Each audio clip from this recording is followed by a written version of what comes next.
Michelle Gallen, your novel, Big or Small Town, ce que Majella n'aimait pas, has just been published in France by Joëlle Losfeld éditions. It is a very original novel on many levels. The story takes place in a small town in northern Ireland and tells about 1 week in the life of Majella, a 27-year-old woman who lives with her alcoholic mother and is working in a fish and chips. So my first question is about the character of Majella, who is so fascinating because she is at the same time completely ordinary and so peculiar in her personality. Can you explain to us how you imagined Majella? Did she arrive fully formed in your imagination, or did it take time to construct her and her peculiarities? That's a really great question. So the character of Majella came after I'd written a short story. So I'd been writing this collection of short stories when I was living in Belfast back in about 2006. And I wrote a short story called Double Tub, and it was set in a chip shop. I love fish and chips. I love the salt and the sweat and the heat of the shop. I love the food. And this shop had the character of Marty, the co-worker. It had like a guy called Connor, who was living with his alcoholic mother, who was being bullied by these guys called the Dilly Brothers. It had the disappeared father. The whole world was there. When I finished this short story, I was like, oh, I'm not done with that world. Like, I'm really not finished with everything that's sitting there waiting to be kind of explored. But what was really interesting was I was finished with Connor. But I had this sensation that there was this kind of shadowy co-worker, like a big, silent, mostly silent girl. And that turned out to be Majella. And she pretty much arrived fully formed. It was like, although Majella doesn't speak a lot in the book, and when she usually does, it's something like, you know, do you want salt in your chips? In this case, it was like falling into her mind and falling into that world and seeing it and feeling it and tasting it through her senses and through her lenses. So I don't feel I did a lot of character development. I just more felt like I was possessed by the character of Majella, which was really interesting. So, Majella's list of things she doesn't like determines the way the novel is built. This is also very original because we learn that Majella enjoys few things but dislikes tons of them. How did you get the idea to use this list to build the structure of the novel? Did it emerge gradually while you were writing, or was it a starting point? It was retrofitted. What happened was I'd written the whole novel, and each little section had a kind of sensory hook. So in a way it might have like a little stray piece of a song, or like a sound from the chipper, or it might just have like a time and a sort of impression. But when I discovered, because it happened late, I discovered that the character of Majella was autistic. Suddenly this list that had been in my brain, that had been guiding the whole writing experience, suddenly I was like, Majella's list needs to be explicitly in the book, and it was amazing. So that's when I actually wrote the opening introduction. Like, I wrote it, I said Majella has a list, and I put that down, her list of things that she liked and didn't like, and it gave me this gorgeous opportunity to do one last edit of the book before it got accepted by the publishers, where each section then was focused on something that either, mostly, it's what she hates or doesn't like, but then those really lovely moments that are punctuated by the things that she really does love and the things that are in her life she really appreciates having. So very much it was the last thing that got fitted into the book, and it just felt like, you know, when you're trying to unpick a safe, well, maybe you don't, but if you unpick a lock, it's like tick, tick, tick, tick, and then suddenly it just opens, and that's the last thing, but it very much opened the book for me. So there is also something very feminist in your novel, because Majella, maybe thanks to her differences, is a very free woman indeed, who relies on nobody but herself. And at the same time, you allude to the intimacy of women in a way which is seldom treated in literature, like her first gynecological examination, which is something I guess I never read about in a book. So is this feminist point of view something you chose deliberately, or did it all come naturally to you?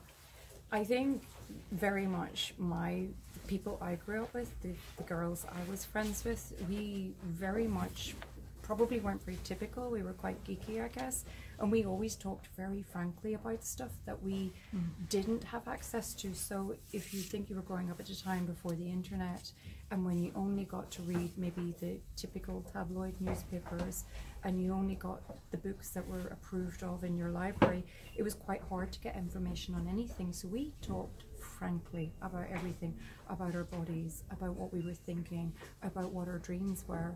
And I can remember when the TV series Sex and the City came out. It was a huge hit in the UK and Ireland, and everybody was like, oh no, look at these women talking so frankly about their sex life. And I was like, going, they're not even being honest. They're not even being frank. Because I really had this amazing friendship circle where we were in this very close, confined, claustrophobic and tightly controlled world, but we ourselves in our conversations were open. We said it like we saw it, and we had a great deal of joy and support and confidence from that. So also I think that character Majella is autistic, she's not neurotypical, and she doesn't filter her inner thought process the way that people might.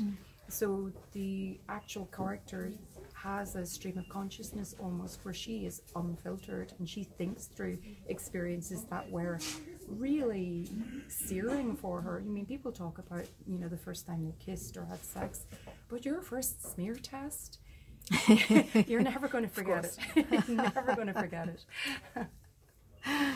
So there is also another aspect that is tremendously important in your novel. It is humor. This novel is so funny. Even though the story and various situations are not funny most of the time, the way you describe people, the way they talk and act is deeply funny. How did you choose to tell the story this way, and why? Because it could have been much more tragical. Oh, humor is a coping mechanism. So very much I grew up in a conflict zone, and I have really strong memories of maybe something pretty terrible happening, and somehow people finding a bleak form of humor, and that really helps you cope in a difficult situation. And also people who actually are brilliant comedians in just everyday life. I mean, the town I grew up in, people take a great deal of pride in being very funny, being very fast-witted. Conversation is not so much an exchange of ideas, but it's almost like a fight, you know, that you're coming in and you're trying to come out the winner, the funniest person or the darkest person. So very much I grew up in surrounded by really smart, funny people who prioritize being funny, and also people who didn't know they were funny, who are even funnier than the people who think they're funny. I see what you mean. So last but not least, there is something that is overwhelming in your novel, language. Like the Trinidad author Ingrid Perso, whom I translated last year, you chose to write in the local flavor of English people use in Northern Ireland. And I must say it was a real challenge to translate it, as it is a real challenge to understand sometimes. So tell me, what prompted you to make such a difficult choice, and why?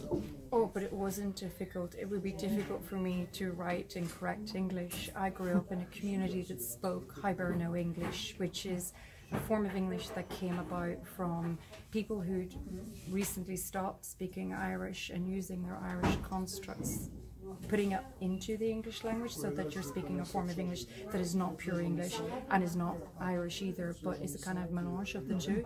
And that's entirely how I grew up, and it's the whole flavour and taste in my own brain. And I myself love reading books that aren't just plain English, but books that have, you know, a flavour of another culture or another belief system. And that to me is a much richer experience, a much richer read than just reading something in very kind of posh, plain English. So it was a very simple choice for me. What was hard was making it comprehensible for the reader. There was almost like a process where I wrote it just as I hear it in my head, but then I had to polish and work over that and make sure that it did understand, you know, it was comprehensible for someone who'd never heard it. But really good thing, or really useful thing for a reader maybe to try is to listen to the audiobook. because it was recorded by Nicola Coughlan, who is one of the stars of Derry Girls. She does a brilliant job of bringing out the accent and the voices and the characters. And even as a reader, just to listen to a sample of the audiobook brings you right into how that world sounds in real life. Yeah, because it's much better if we hear the real voices than read them. Yeah, and then you can kind of bring that richness the whole way through the book. So, yeah. Okay, so thank you very much, Michelle, and I'm looking forward to reading your next book.